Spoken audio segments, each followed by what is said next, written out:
Alhamdulillahi Rabbil Alamin. Wassalatu wassalamu ala sayyidina Muhammadin rahmatan lil alamin. A'udzu billahi minasyaitonir rajim. Bismillahirrahmanirrahim. Wasta'inu bis sabri was salat innaha lakabiratun illal khashiyin.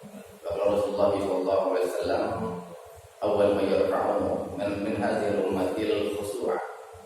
Ya syukur kepada Allah, mudah-mudahan seperti biasa kita senantiasa berdoa kepada Allah, mudah-mudahan kumpulnya kita di sini menjadi pelengkap tanda bahwa semakin bertambahnya umur, berkurangnya usia, semakin bertambahnya lama musibah corona, cinta kita kepada Allah dan Rasulnya semakin membaik.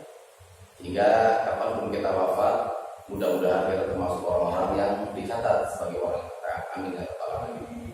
Salam dan salam kepada Rasulullah, mudah-mudahan dari kita di sini menjadi pelengkap tanda bahwa semakin lama kita sholat, semakin lama kita berzikir dan sebagainya dalam ibadah, maka cinta kita kepada Rasulullah semakin membaik.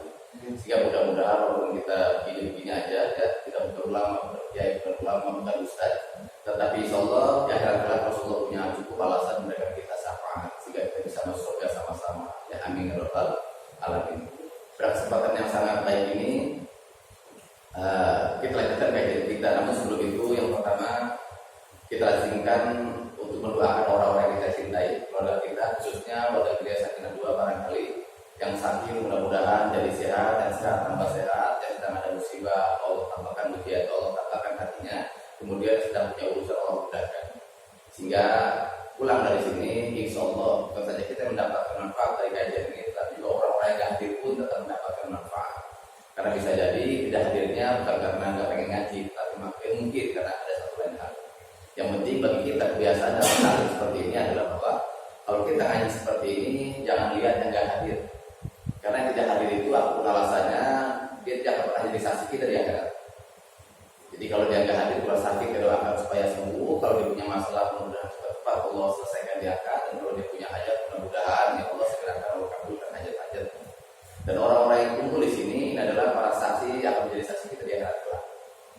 Itu saya kira yang penting. Yang pertama, yang kedua, ngaji itu seperti ini, yang penting istiqomahnya. Ya bukan pinternya ya. Kalau pinternya mah rasa-rasanya jauh. Karena kita sekolah saja pakai bayar, pakai waktu, tenaga, banting pulang, pakai duit, utama juga nggak pinter. Apalagi ngaji ya, sambil ngantuk, sambil tidur, sisa waktu, nggak bayar, nggak ada ujiannya. Nanti kalau kita rasanya jauh. Tapi kalau kita istiqomah, insya Allah setidaknya kita mendapatkan kebaikan yang begitu banyak, mendapatkan pahala yang begitu besar. Nah, pahala kebaikan itulah yang akan mengantarkan kita nanti menjadi orang yang benar dan kita. Jadi bukan belajarnya. Jika kita istiqomah ya dalam berbuat baik, maka pahala dari kebaikan itulah yang akan mengantarkan kita nanti jadi orang benar dan pintar. Jadi benar dan pintar ya. Tapi yang penting adalah kita benarnya. Jadi ngajinya itu benar dan lagi benarnya dan sebagainya. Karena mengajarkan pintar bagi orang yang sudah benar itu jauh lebih mudah daripada mengajarkan benar kepada orang yang sudah terlanjur pintar. Jadi mengajarin benar kepada orang yang sudah terlanjur pintar itu lebih susah daripada mengajarin pintar orang yang sudah terlanjur benar. Jadi target kita adalah begini, ngaji benar, ya ngaji benar. Insya Allah kalau kita ngaji benar, maka insya Allah kita nggak akan berusaha juga ekstra pintar. Amin ya rabbal alamin. Kita lanjutkan kajian kita dan pelajaran kita hari ini masih seputar sholat susu. Bulan lalu saya ingatkan kembali bahwa sholat susu yang pertama adalah awal ma yuhasabu bihil abdu yaumil qiyamah min amali sholat. Amal yang pertama akan dihisab, dites pada hari kiamat adalah sholat kita. Kalau sholat kita baik, maka baik pula seluruh urusan kita. Yang kedua adalah kalau hadis ini sering kita dengar. Kalau hadis yang kedua biasanya jarang. Kalau nggak tahu yang membaca supaya jarang dengar. Awal ma yurfa'u min hadhil ummatil khushu'a. Jika Rasulullah dari hadis Tabrani mengatakan bahwa nikmat yang pertama kali akan dicabut sebelum kiamat dari dunia adalah nikmat khusyuk. Jika Rasulullah nanti kan akan mendapat begitu banyak orang yang sholat dalam satu masjid sampai penuh membuka, tapi tak seorang pun di hatinya ada yang khusyuk. Mulutnya Allah Akbar, hatinya dompet Akbar. Mulutnya baca Al-Fatihah, hatinya melalang mana keliling dunia. Dan nanti kau akan temui orang-orang yang saking asiknya menerjemahkan itu soli waktu takbir ihram sampai dia lupa hati Allah Akbar. Jadi nanti di akhir zaman itu nanti kita akan melihat ada orang-orang yang takbir ihram itu saking asiknya menerjemahkan biar lama gitu sampai dia lupa Allah Akbar. Padahal Allah Akbar itu artinya Allah Maha Besar. Tapi sepanjang takbir sampai dia lupa kan takbir. Kenapa? Saking asiknya menerjemahkan Al-Quran Sholih. Sampai panjang tuh Allah sudah jadi lagi. Pakai gaya jadi kenapa? Putus rupanya dia. Berbilang begini, saya niat selalu aku bisa enggak ada bimbang, lupa dia. Ada berhenti, gak jadi. Kenapa gak jadi? Katanya gak nyambung. Jadi dia mengulang-ulang itu, jadi saking asiknya menerjemahkan karena dia bisa terjemahan itu di hati, dia bisa apa-apa dan gak pikir ya. Itu sampai lupa mempelajari arti Allah Akbar. Dan sampai tua begitu, sehingga akhirnya nikmatnya dia itu karena menerjemahkan itu solid, bukan merasa kecil pada saat dia memahami makna Allah Akbar. Sampai tua akhirnya apa? Udah sholat gak ada takut-takutnya. Sholat gak ada takut-takutnya. Jadi ya sholat zuhur, ya sholat di awal waktu terus. Zuhur di awal waktu asar di waktu itu maghrib. Terus saya begitu karena apa? Memang gak ada takut-takutnya. Karena bagi dia cukup terjemahan itu. Dan nanti ada lagi yang kelihatannya kayak orang soleh. Kelihatannya kayak orang bener nanti. Kalau dia masuk ke hotel, yang dicari bukan makanan, yang bukan kulkas, tapi dilihat internet, angin, angin. Mengapa? Dia nyari arah kiblat. Jadi kan kayak orang bener ya, kelihatannya orang bener. Jadi cari arah kiblat nggak ketemu, dia cari tempat lain, di laci mau di antara tembok sama dipan, siapa tahu ada. Kalau nggak ketemu juga, dia keluar, dia nanya OB nggak ada, dia lihat angin, mendung, nggak ada matahari. Akhirnya dia menduga-duga. Maka digelar sejadah, duga dia kayaknya ini kiblat, kayaknya kalau tadi belok 3 kali kanan kiri itu berarti ini. Ini kayaknya menurut hati saya ini kiblat. Jadi digelar sejadah. Dia sholat lah sampai selesai, datang OB, maaf Pak, Bapak badannya kalau di sini kurang miring Pak. Bapak kurang miring 5 derajat, Bapak kan sono. Kalau di sini kiblat begini Pak. Bapak kurang miring, kurang lebih 5 derajat Pak. Kata OB tadi. Dia langsung nyesal. Astagfirullahaladzim, Allah. Dia merasa menyesal dan sangat merasa berdosa hanya gara-gara badannya miring 5 derajat dari Ka'bah. Itu pun tidak sengaja, udah usaha, kagak dapat. Jadi orang ini merasa bersalah dan menyesal sehingga dia penting banget itu geser sejadah, geser ini penting banget sampai dia lupa ya. Akhirnya sampai dia merasa sangat menyesal ketika dia mengetahui bahwa badannya miring 5 derajat dari Ka'bah. Tetapi orang itu sampai tua tidak pernah merasa menyesal apalagi berdosa ketika dia sholat hatinya miring 180 derajat dari Allah. Akhirnya sholat kali itu kata Allah, sholatlah kamu supaya kamu hanya ingat aku saja. Tapi hatinya ingatnya bangku, ingatnya nyari kunci, ingatnya nyari makan, ingatnya lain-lain. Bahkan imam disumpahin, bukan saja lupa sholat, bukan saja lupa Allah, tapi juga lupa lagi sholat. Ada imam datang lalu Bismillahirrahmanirrahim. Karena dia qori, yang artinya langsung ya kayak gaya lagi imam pada gaya. Ini bisa lama sholat begini. Terus saja begitu dia. Jadi bukan saja lupa Allah, lupa kalau di sholat imam disumpah-sumpahin, imam begini dipakai. Ini kan topeng kecil di sini kan bukan di Mekah. Imam bakalan Mekah tapi lama topeng ini. Waladhdallin. Apa dari amin? Kita berdoa, mudah-mudahan dari yang amin, mudah-mudahan dari amin. Dari pesan kayak saya semua, gitu. Jadi berbaik Allah. Ini saya katakan lagi sekali lagi bahwa Rasulullah mengatakan bahwa awwalu ma yurfa'ul min hazil ummatil khushu'a. Jadi amal pertama yang akan dites pada hari kiamat adalah sholat. Sementara nikmat yang pertama kali akan dicabut dari dunia adalah khusyuk. Kamu akan nanti mendapati orang begitu banyak sholat di masjid, ramai banget, masjidnya bagus, tapi tak sholat pun gak mendapati orang-orang yang sholat hatinya khusyuk. Nah, khusyuk minggu lalu dan bulan lalu sudah jelaskan. Minimal khusyuk adalah sukunul jawari ma'afulul qalbi. Khusyuk itu kata para ulama adalah tenangnya anggota badan bersamaan dengan hadirnya hati. Jadi tenangnya anggota badan, ingat bersamaan dengan hadirnya hati. Jadi tenangnya anggota badan artinya badannya tenang, hanya mengerjakan gerakan dan bacaan yang contohkan hati saja. Sedangkan bersama hadirnya hati, sedangkan hatinya hanya ingat kepada Allah saja. Yaitu apa? Yang memahami betul bacaan makna sholat. Jadi makna bacaan sholat. Itu kan para ulama begitu, walaupun ulama berkata begitu panjang. Tadi kesimpulannya Khusyuk adalah sukunul jawari ma'huduril qalbi, yaitu tenangnya badan hanya mengatakan dan menggerakkan seperti yang dicontohkan Nabi saja bersama dengan hadirnya hati. Jadi para ulama sepakat khusyuk ada di hati. Khusyuk adalah ruhnya sholat. Khusyuk adalah pematas kualitas sikap dan perilaku orang yang melakukan sholat itu. Dan banyak orang sholatnya berjamaah, imamnya sama, bacaannya sama, lamanya sama, dan begitu keluar pahalanya beda-beda, kelakuannya beda-beda. Apa yang bedanya?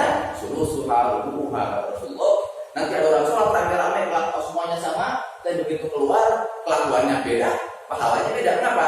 Karena persentase kehadiran Allah dalam hatinya ketika sholat memang beda-beda. Ada yang sepertiga, seperempat, seperlima, seperdua kata Imam Al-Ghazali. Yang penting sepanjang sholat jangan sampai ingat Allah sama sekali. Itu gampang. Jadi jangan sampai dari takbir sampai salam itu ingat. Jangan sampai begitu. Itu namanya nggak sholat berarti udah ya bisa. Tapi itu anggap aja nggak sholat. Jadi, nah seperti itu. Jadi khusyuk adalah seperti itu. Tenangnya. Mengapa dikatakan tenang? Sahabat juga bertanya, ya Rasulullah, tetangga saya itu sholatnya rajin, musolahnya luar biasa, 5 waktu nggak pernah ninggal. Tapi kalau mau nyakitin, kalau bikin WA itu satu itu nyakitin orang, walaupun nggak sengaja itu ya, walaupun nggak ketang-tangan, tapi suka nyakitin. Maka Rasulullah, begitu kan Rasulullah kemana itu sholatnya ya? Bukankah sholat itu mencegah perbuatan keji dan munkar? Kok dia itu kalau orangnya kelihatan sholat banget, tapi kalau ngomong nyakitin? Nah kata Rasulullah, tapi dia sholat, rajin. Kata Rasulullah, kalau orang itu tetap sholat dan kemudian dia terus-menerus memperbaiki sholatnya, maka percaya kata Rasulullah, pasti suatu saat sholat itu akan membuat orang itu jadi baik. Jadi kata Rasulullah gitu. Kecuali orang itu udah sholat, ngapain udah sholat, lalu udah tambah baik, perasaan udah susah kagak kaya-kaya, masalah nggak kelar sholat, dan dia tuh sholatnya malas, nggak masuk ke masjid kagak, alhamdulillah tuh motor apa 3, motor apa 4, rumah tuh dia kaki kagak begitu, kalau sholatnya begitu aja. Bukan yang begitu modelnya kata Rasulullah.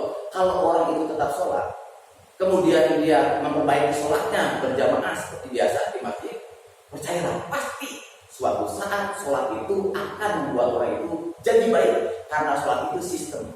Jadi bukan salah sholatnya, mungkin orangnya kurang baik.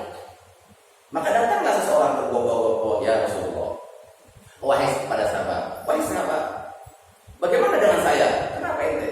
Saya ini kalau masalah sholat jangan ditanya dah. Memang Islam dari masa kecil jangan ditanya dah urusan sholat mah. Pokoknya apalagi berjamaah, alhamdulillah karena berdekat masjid. Dibilang begitu. Tapi yang saya heran, umur saya sekarang udah 60 tahun. Sholat udah 50 tahun, lama banget 50 tahun. Karena saya ingat betul, sholat waktu umur 10 tahun. Tapi yang saya heran, sampai sekarang itu sholat agak enak saya rasakan. Yang kedua, saya tidak perlu apa-apa gitu, mas saya. Ya biasa aja gitu. Biasa aja, nggak merasa nggak tambah jadi baik banget gitu. Padahal sholat itu mencegah perbuatan keji dan munkar. Maka kata para sahabat, sudah berapa lama Anda sholat? Ya kurang lebih 50 tahun lah. Sekarang saya tanya, cerita ini berulang-ulangi. Cerita terakhir ini saya dengar dari almarhum Effendi Zarkasi. Dulu itu kan ada 2 tuh, kayak paling waktu zaman-zaman kita kecil Pak Arif itu. Pertama adalah siapa tuh yang orang Tegal, yang suara antep banget itu. Ya, saya lupa lah. Tapi yang satu lagi lah namanya Effendi Zarkasi. Ya. Itu dia mengulang-ulang cerita ini kalau bicara sholat. Kemudian dikatakan, Kiai juga mengatakan mengulangi lagi bahwa apa yang kamu rasakan? Ya begini aja. Saya kan pengennya kalau udah tua itu kalau sakit sholat tambah enak. Ini terbalik. Itu kalau sakit malah sholat tambah enak. Padahal udah tua. Padahal waktu sehat itu kan enak karena repot. Waktu sehat kalau sana kerja, nggak punya waktu, punya cucu, punya anak, ganggu. Begitu sakit kan kerja kagak, kemana-mana kagak, diganggu juga kagak, tapi sudah tetap kagak enak enaknya. Jadi enaknya kapan? Padahal sudah ingat, sudah 50 tahun. Nah kata ulama mengatakan, kemudian ditanya, ulama mengatakan bahwa saya senang juga Anda belum sholat 50 tahun, dugaan saya ya. Tapi Anda baru sholat satu kali sholatnya belum benar, kemudian Anda ulang-ulangi selama 50 tahun. Jadi saya menduga Anda sholat belum 50 tahun, tapi sholat baru 1 kali, belum benar, Anda ulang-ulangi selama 50 tahun. Maksudnya apa Ustaz? Maksudnya adalah gini, coba sekarang saya tanya, Dulu pertama kali Anda sholat ketika umur 10 tahun, apakah Anda sudah tahu arti wajib murni? Dia mengatakannya, enggak lah Ustaz, kan saya masih kecil, yang kedua enggak bisa bahasa Arab. Ya enggak apa-apa. Sekarang saya tanya, setelah 50 tahun sholat, apakah Anda sudah tahu arti wajib murni? Itu dia bilang, kan sholat itu bimana adalah doa. Jadi sholat itu kan artinya doa. Inti sholat ada di ujung. Itu apa? Wabifirli, wahamdi, wajib murni, warfani, wazurni, wahdini, wa'afini, wa'fani, kan gitu tuh. Jadi sholat itu panjang, intinya ada di ujung. Itu apa? Doa. Setelah kita memuji, kita membaca Al-Quran, kemudian kita sholawat, nah kita kemudian doa. Doanya ada 8. Doa yang 8 itu sehari 17 kali dibaca. Sebulan 510, setahun 6.000. Jadi kalau ada orang sholat 50 tahun, 6.000 kali 5. 6 kali 6 kali 10 berarti 60 ribu. Ya, berarti kalau tinggal kali 10 tinggal 6 ribuan. Tapi orang ini mengatakan, sekarang setelah Anda 50 tahun sholat, apakah Anda sudah tahu arti wajib murni? Itu dibilang, belum. Ya kalau masih kecil kan waktu itu karena masih kecil. Yang kedua bisa bahasa Arab pantas. Tetapi begitu 50 tahun kemudian, udah gede, udah tua bangka, ditanya lagi, pertanyaan yang sama, itu kagak ngerti juga. Maka kata ulama, ya Anda sungguhnya sholat belum 50 tahun. Anda itu sholat satu kali dulu 50 tahun yang lalu belum benar, kemudian Anda ulangi selama 50 tahun. Kan begitu. Mengapa begitu? Karena larangan Allah yang pertama membuatkan sholat adalah bukan kagak sholat, tapi apa? Wala taqrabus sholat wa antum sukara, kata para ulama. Jadi kan setidaknya ada 3 dalam Al-Quran. 1, wala taqrabuz zina. Yang kedua, wala taqrabah hadhihi sajarah. Yang ketiga, wala taqrabus sholat. Itu sama persis artinya tuh. Wala taqrabuz zina, jangan kau mendekati zina. Kalau dekat di zina itu nanti fasa itu apa? Kau akan hidupnya dalam kekejian, kemudian masuk neraka. Yang kedua, wala taqrabah hadhihi sajarah. Anda bahwa jangan coba-coba kau dekati pohon itu.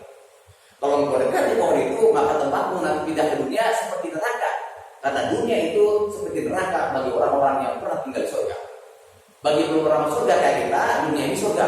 Tapi bagi orang yang pernah tinggal di surga, itu dunia ini seperti neraka, nggak ada apa-apanya. Gitu. Yang ketiga adalah wala taqrabus sholat wa antum sukara. Sama tuh, wala taqrabu. Jangan coba-coba mendekati ya tempat sholatku, kata Allah, ya bersujud di depanku kalau kamu nggak mengerti, nggak memahami apa yang kamu ucapkan. Itu ancaman keras banget itu. Dan orang ini 50 tahun ya keluar Pak. Maka kalau misalnya tanya maka panjang Pak, mungkin nggak ngerti guys, ya. Kalau mungkin kita rada panjang, kalau nggak ngerti nggak apa-apa kali. Ini wajib murni sih, satu wajib murni, kagak ngerti juga. Terus apa lagi? Ya cuma satu, itu Allah doang. Ya Allah ya kan, kalau Allah pastilah kalau Allah ngerti ada di mana Allah. Jadi teman-teman kerabat Allah, di sekalian saya katakan bahwa wala taqrabus sholat sekarang dikatakan jangan kamu sholat kalau kamu nggak paham. Kenapa begitu? Karena kalau kita nggak paham bacaan sholat, kata para ulama, kita nanti nggak bisa bedakan mana memuji, mana membaca mantra. Karena seluruh isi bacaan sholat adalah pujian kepada Allah. Pujian, baik minta maupun sholat, intinya adalah sholat itu pujian. Nanti orang-orang yang nggak paham bacaan sholat, dia pikir dia puji, padahal dia baca mantra. Teman-teman kan tahu ciri-ciri dukun kalau baca mantra sedunia, Eropa, Inggris, Belanda, Indonesia, Depok, itu kalau baca mantra sama tiga-tiganya. Pertama cepat, yang kedua nggak jelas, yang ketiga nggak paham. Di dukun itu kalau baca mantra sama persis. Itu udah coba lihat di film kita kecil itu ya, film India, film apa aja kalau baca mantra dukun musir setan. Musir setan 3 ciri-cirinya. 1 cepat, 2 bacanya kagak jelas, yang ketiga nggak ngerti. Jadi yang datang ke dukun kagak ngerti, dukunnya kagak ngerti, yang lagi yang datang. Ya kenapa? Kalau baca cepat banget, yang kedua kagak jelas, yang ketiga emang dia nggak paham.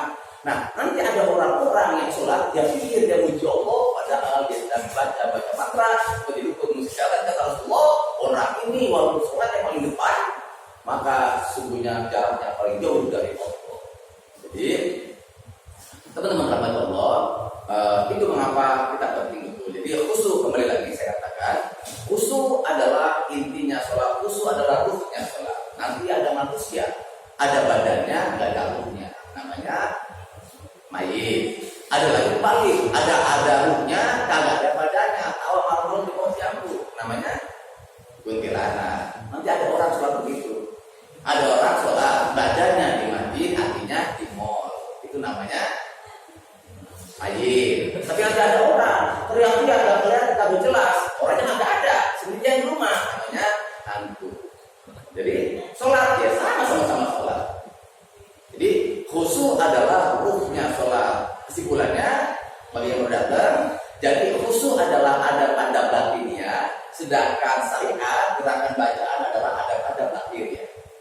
Itu intinya.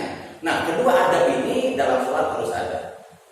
Insya Allah semuanya warga Sakinah, ya karena semuanya kelihatannya milik 02 di Pilkada. Insya Allah minggu depan itu diundang Bapak Wali Kota. Bukan diundang, Bapak Wali Kota berkenan datang kemari. Karena dia ada rencana merenovasi, yang udah baca proposal DKM buat renovasi masjid, dan dia dengar katanya orang dia Sakinah mah kelihatannya kayak postor dari mukanya kayak orang 02 gitu. Maka dia mau datang kemari. Datanglah kemari ke Wali Kota, duduk di sini. Nah, kemudian ada yang mewakili dari sini, ya apakah keluar, apakah DKM atau salah seorang warga atau tokoh datang mengatakan, Pak Wali Kota, kami saya mewakili warga seluruh di sini. Kami semuanya akan mendukung Anda. Karena apa? Karena Anda adalah satu-satunya wali kota di Depok ini yang sepanjang saya tahu yang paling baik. Kalau ngomong paling enak, yang paling top, pokoknya Bapak mah ada duanya deh, kan begitu. Pokoknya dia mengatakan dipuji-puji habis-habisan. Tidak laku dalam hati bilang begini, padahal enggak. Jadi ngomong begitu panjang, puji-puji setengah mati, ujungnya dalam hati bilang begini, padahal mah kaget. Sekarang saya tanya, Pak Wali Kota kira-kira marah apa enggak? Kagak marah. Kenapa?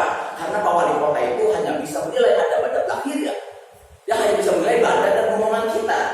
Walaupun kita bohong setengah mati, ya, maka tetap kita dikasih. Baiklah kalau kita bisa putuskan, insya Allah jalanan besok saya balik sama kita dikatakan. Masjid saya bangun insya Allah paling lama tahun ini insya Allah. Padahal kita bilang padahal lah aja. Kenapa dia nggak marah? Karena manusia seperti Pak Wali Kota hanya bisa menilai adab-adab lahir ya. Jangan coba-coba itu pada Allah. Jangan coba-coba itu pada Allah. Mulut kita Allah Akbar, tapi hati kita dompet Akbar. Jangan coba-coba kepada Allah, menghadap Allah dalam keadaan berdosa. Baru kata Allah, tidak pernah ada sholat tanpa wudu dan tidak pernah ada wudu tanpa mengucapkan Bismillahirrahmanirrahim. Orang itu dulu nggak baca Bismillah, disebut dosa. Seperti orang sehat, seperti orang kuat, seperti orang yang soleh, sholat di depan Allah, jangan coba-coba mendekati aku. Karena apa? Ya, memang mulutnya benar begitu. Tapi aku tahu perasaan batin. Itulah pentingnya. Kenapa kita, walaupun kita nggak pintar-pintar amat, tetap mengazinkan ayat-ayat seperti ini. Tiap minggu, kalau perlu tiap satu minggu aja. Kenapa? Karena kita nggak tahu dari mulut ustadz yang siapa, waktu yang kapan, tempat di mana, pas materinya apa. Memang Allah punya rencana kasih hidayah. Kita datang ketemu. Kenapa? Kalau kita pengen nyari kotoran sapi, berdirilah di jalan tempat sapi sering lewat. Kalau kita pengen nyari ojek, carilah di jalan di pinggir jalan tempat ojek sering lewat. Jangan nyari ojek di sawung pojok. 6 jam juga nggak pernah dapat. Kalau kita pengen cari hidayah, jangan di mall, apalagi di rumah. Cari hidayah di masjid-masjid seperti ini. Jadi bukan masalah pinternya, lazimkan menghadiri masjid seperti ini karena kita tidak tahu dari mulut ustaz yang siapa, waktunya kapan, materinya apa. Memang Allah punya rencana kasih hidayah. Karena manusia ini hanya bisa menetapkan, Allah yang merencanakan segala sesuatu. Jadi manusia ini hanya bisa menetapkan saja, Allah yang merencanakan segalanya. Tetapkan pokoknya setiap hari Minggu di Gereja Sakinah nggak mau kemana-mana. Karena apa? Di Gereja Sakinah hari Minggu ya rutin, ya minggu ketiga rutin. Ada pengajian, ada kerja bakti, ada silaturahim. Sehingga kemana-mana. Begitu waktunya sakit. Ya, memang kita menetapkan Allah punya rencana yang terjadi rencana Allah. Kita kalau udah tetapkan maka kita berpahala. Kenapa? Menetapkan berbuat baik itu jaga kebaikan. Jadi menetapkan ingin berbuat baik itu adalah perbuatan baik, maka kita mendapatkan pahala walaupun kagak jadi. Tapi kalau kita lihat berbuat buruk kagak jadi, buruk itu gak berdampak kepada siapapun. Orang lain gak berdampak, kita hanya berdampak, maka kita gak dapat dosa. Tapi kalau berbuat baik berdampak, kenapa? Di hati kita itu berdampak. Ya kan saya mengingatkan mengaji, ya cuman ya memang tiba-tiba bisul kamu udah dalam 60 tahun bisul kamu. Siapa yang nyangka? Memang Allah punya rencana. Tapi tetepin. Kapan haji tetepin. Jangan bilang ya haji syukur, yang haji ketika mampu. Jangan. Pokoknya insya Allah paling lama 5 tahun akan datang sudah haji. Paling lama tahun depan saya umur tetap itu Pak. Itu dapat pahala karena apa? Menetapkan berencana berbuat baik itu perbuatan baik. Maka dapat pahala kalau jadi, pahalanya berlipat. Jadi walaupun kita nggak punya kebiasaan ngaji, maka niatin aja. Niatin, tetapkan insya Allah. Umroh tahun sekian, itu sekian. Pokoknya puasa ini adalah puasa terakhir. Baca Quran saya nggak benar. Makanya program Ahad ya, program Kamis dan program Jumat gemas. Tiap malam saya ikutin. Saya belum ngomong lagi dah. Terus ngaji keluar sama malu kan gitu. Kalau saya belajar keluar GS ngaji, kelihatan gak bisanya orang GS udah tua, Islam tinggal lagi yang kagak bisa. Dan kalau di sini kan sama-sama nggak bisa. Kalau orang sama-sama nggak bisa ngaji bareng-bareng itu biar bener kelihatan kayak bener, biar salah kayak bener kelihatannya. Kalau kita ngaji sama-sama suara jelek itu jadi bagus. Kenapa? Suara kita nyambung. Coba aku belajar sendiri lapangan, mau orang malu. Jadi teman-teman Allah, ini saya katakan tadi bahwa materi kita pokoknya adalah intinya adalah bahwa sudah sholat, maaf jangan-jangan dulu. Inilah sholat orang-orang munafik. Ya, nanti keperdebat debas lagi. Tapi intinya saya katakan teman-teman bahwa yang paling penting pertama pelatihannya minggu ini adalah sebelum kita pulang bulan depan, pastikan beli buku yang ada terjemahan bacaan sholatnya adalah langkah pertamanya. Jangan tebel-tebel, ya tebel-tebel nggak pernah habis dibaca. Baca tipis banget yang kecil atau buka HP, screenshot, sholat bacaan selatan terjemahannya. Jangan sampai ngerti, karena itu Pak itu tahap pertama. Nanti kalau sudah mengerti, nanti kita baru memahami dan sebagainya. Mengapa? Karena otak kita ini Bapak Ibu itu ada dua, kanan, otak kiri. Otak kiri ingat hafalan, otak kanan imajinasi. Jadi kalau ada orang sholat, otak kirinya hafal bacaan sholat dan gerakan sholat, sementara otak kanannya nggak hafal arti sholat, maka dia akan berimajinasi. Karena apa? Otak harus kerja, nggak bisa istirahat. Oh, otak kanan kosong artinya nganggur. Bukan berarti nganggur, langsung nyari kerjaan. Kemana-mana aja, disebutin aja. Kalau orang komentarin dan dirumus, apapun ini, dikomentarin semuanya. Ingin baca apanya dikomentarin. Tapi kalau orang itu paham mana bacaan sholat, artinya minimal, maka otak kirinya bekerja menghafal gerakan dan bacaan, otak kanannya imajinasinya adalah ke mana bacaan. Nanti lebih tinggi lagi bahwa hati adalah raja, badan adalah rakyat. Yang benar itu adalah rakyat tunduk sama raja, bukan raja tunduk sama rakyat. Tetapi karena rakyatnya S3, rajanya tamatan TK, akhirnya apa yang terjadi? Rajanya tunduk sama rakyat. Mengapa begitu?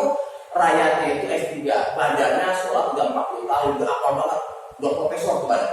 Tetapi hatinya masih TK. Mengapa? Karena selama 50 tahun kalau badannya sholat begitu takbir, artinya ini nyari makanan, dari ayunan, dari makanan, dari kunci, anak TK. Ntar begitu sholat selesai balik lagi pulang ke hati. Ditanya dari mana Pak? Sholat. Akunya sholat. Padahal artinya tadi main ayunan di depan masjid, nyari kue, nyari makanan dan sebagainya. Oleh karena itu, maka tugas kita yang kedua setelah mengerti, setelah tidak membiarkan otak kanan kita berimajinasi liar, maka jangan biarkan raga menjadi raja bagi hati kita. Dengan cara apa? Ajari hatimu sholat seperti kamu mengajar anak TK. Bagaimana caranya? Mengajar anak TK 3 cara. Yang pertama dituntun, ya. Yang kedua dilepas, yang ketiga suruh jalan 2. Yang pertama dituntun. Dulu kita mengatakan misalnya Allahu Akbar, nanti kita bilang Allahu Akbar. Bukan artinya Pak, Allah Akbar dulu. Bismillahirrahmanirrahim. Ikutin Bismillahirrahmanirrahim. Kenapa? Kalau kita ngikutin begitu, anak TK kalau nggak dipegang begitu, keluar lagi kemarin. Boleh anak TK. Anak TK kita tunggu cak banget karena kita umur 2 tahun kayak Sultan 3 tahun. Kita tunggu cak banget. Begitu kita lepas aja baru begini. Kita lihat otaknya ada. Mana? Atau ada ayunan. Atau ambil makanan, atau membecekkan sama. Nanti ada orang sholat juga begitu. Nah, maka kita perlu melatih hati kita ini seperti latih anak TK. Dari mulai pertama suruh ngikutin bacaannya. Yang kedua suruh ngertiin, yang ketiga disuruh memaknai. Kalau kau sudah memaknai bacaan sholat, maka saya katakan tadi, gak mungkin ada orang saking asiknya menerjemahkan arti usholi sampai dia lupa mana Allah Akbar. Orang yang kenapa begitu? Nanti banyak di dunia ini. Saya katakan tadi bahwa khusyuk adalah pertama kali akan diangkat di dalam langit. Kita merasakan saat ini sudah mulai. Jadi mengapa begitu? Saya katakan tadi bahwa nanti ada orang-orang yang sholat ke masjid itu sampai masuk pintu masjid masih berasa dan sama.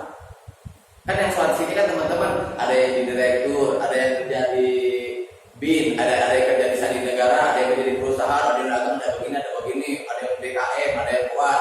Nah nanti ada orang-orang begitu masuk pintu begini masih merasa jadi pengusaha, jadi kuat dan sebagainya. Sehingga kalau dia di rumah mati kesel.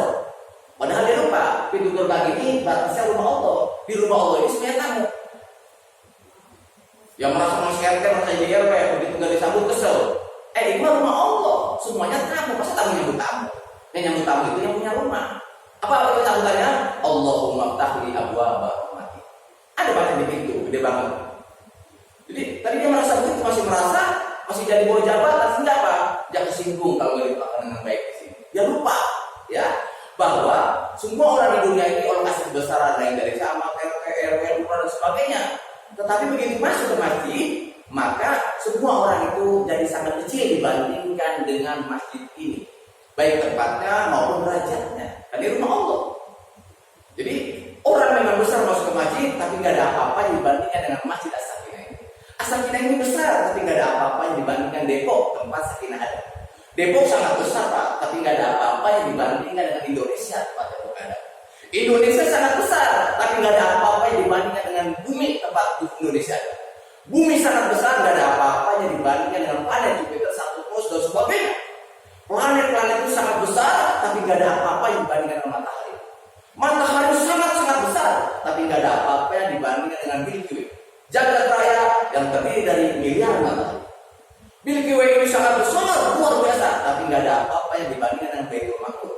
Atau minimal lapis langit yang pertama, karena semua jagat raya ini itu masih di bawah lapis langit yang pertama. Jadi kalau kita masuk begitu banyak, itu masih di bawah langit, masih di bawah langit. Pokoknya jangankan yang kelihatan, yang nggak kelihatan, itu planet nggak kelihatan banyak banget, itu masih di bawah langit, masih di bawah. Langit pertama itu sangat besar, nggak ada apa-apa yang dengan dua dan sebagainya. Langit lapis yang keenam itu sangat luas, luar biasa, nggak ada apa-apa jadi dibandingkan Baitul Maqdis, tempat malaikat tawaf. Baitul Maqdis itu Pak sangat luas, luar biasa, tapi nggak ada apa-apa yang dibandingkan dengan arsy Allah Subhanahu wa Ta'ala. Arsy Allah besar yang luar biasa, tetapi nggak ada apa-apa yang dibandingkan dengan Allahu Akbar pemilik arsy. Itulah kalimat yang kita baca setiap kali takbir. Jadi aneh kan? Kalau ada orang saking asik yang menerjemahkan itu solid sampai lupa mana takbir, sampai dia nggak takut dan ketika berdiri dan tidak pernah tazim ketika ruku dan nggak pernah merasa sangat rendah di hadapan Allah Al-Ali Subhanahu wa Ta'ala. Jadi ini masih mengantar buat teman-teman Allah. Yang penting bukan kita katakan sekali lagi juga bukan banyaknya, yang penting istiqomahnya. Ya karena kita nggak tahu kita dari mulut ustaz yang siapa waktu yang tempat di mana pas materinya ada. Karena kita sangat ikhlas waktu itu kalau punya masalah, tiba-tiba Allah punya rencana kasih hidayah, ketemu pulang kita pulang dari Sakinah begini, tiba-tiba saja jadi orang baik. Tiba-tiba yang biasa gak salaman sama istri sama anak, tiba-tiba assalamualaikum 3 kali, kemudian salaman, cium tangan dan sebagainya. Kemudian langsung pulang, biasanya langsung pulang habis ngajar minggu, ini enggak ke depan dulu bawa motor dari apa? Dari nasi dulu nasi goreng pulang di situ kaget keluarga gara-gara apa? Dapat hidayah. Biasanya kan nggak begitu, biasanya begitu pulang teriak apa? Mana makanan ini balik. Jangan kan kata ngaji di luar yang jauh, ngaji di Sakinah aku udah niat banget. Pokoknya ngaji di Sakinah pulang nenteng. Itu apa? Sempetin di depan dulu. Mudah-mudahan kapan-kapan insya Allah Pak Alika. Mudah-mudahan sini kerja sama-sama kuat. Mudah-mudahan nanti dagang itu jangan hari Sabtu aja. Kemarin itu, kenapa hari Minggu ada dagangan di depan? Apakah nasi bakar atau apa? Sehingga Pak pulang ngaji kita nenteng buat keluarga. Gitu. Perginya nenteng 10.000 buat masuk ke kota amal, pulangnya bawa ayam nasi bakar. Itu indah sekali. Nanti ya udah nggak corona. Sekarang mah tetap ya. Sekarang tetap kita disiplin ya. Kita menjaga kesehatan agar imun kita semakin meningkat, sedangkan iman kita semakin berlipat-lipat. Ya, kemudian imun wajib tetap dijaga, tapi jangan sampai iman dan ketaatan hilang dari dada. Siapa yang lulus dan musibah ini? Yang lulus adalah mereka yang dan kondisi apapun saat ini. Begitu corona pergi, maka ketaatannya bertambah-tambah. Tolong siswa, masih ada waktu sekitar 2 menit. Kalau ada yang barangkali mau menambah penjelasan atau barangkali sekedar bertanya, silakan. Kita lanjutkan nanti sesi 3-nya masih menyambut ini, yaitu tentang sholatnya orang-orang munafik. Silakan Bapak Ibu. Tinggal 1 detik, habis saya kira. Terima kasih. Allah bismillah, penuh rahmat Allah. Mari sama-sama kita baca surat Al-Fatihah sebagai penutup. Kita doakan teman-teman kita yang sakit, Pak Arif Nur, Pak Arif Rifai lagi sakit, sama istrinya. Kemudian yang lain juga saya kira kita berdoa. Jadi yang sampaikan apa? Orang kompleks ini harapan doanya berinya dari sini. Orang kompleks sebelah mah berkata kompleks sebelah itu belum doain kita. Karena pada nggak tahu kita sakit apa enggak, dia sudah apa kita nggak tahu. Tapi kalau kita kan paham, ya doakan Pak Ruli semuanya lah. Pokoknya semuanya yang sakit lahir maupun sakit hati kita doain, ya biar semuanya Allah angkat penyakitnya. Al-Fatihah. A'udzubillahi minasyaitonir rajim. Bismillahirrahmanirrahim. Alhamdulillahirabbil alamin arrahmanir rahim maliki yaumiddin. Iyyaka na'budu wa iyyaka nasta'in ihdinas siratal mustaqim. Siratal ladzina an'amta 'alaihim ghairil maghdubi 'alaihim waladdallin. Amin. Irhamna ya karim, irhamna ya karim, irhamna ya karim birahmatika ya arhamar rahimin. Allahumma bihaqqil Fatihah wa bisirril Fatihah wa bi karamatil Fatihah ya farijan ham ya isbal gam. Ya man la ibadihi yaghfir wa yarham wa ya dafi'al bala ya Allah wa ya dafi'al bala ya Rahman wa ya dafi'al bala ya Rahim. Infa'na min kulli bala'i dunya wa 'adzabil akhirah. Da'wahum fiha subhanaka Allahumma wa tahiyyatuhum fiha salam. Akhir da'wahum alhamdulillahi rabbil alamin. Terima kasih. Salam sama keluarga. Allah Subhanahu wa taala.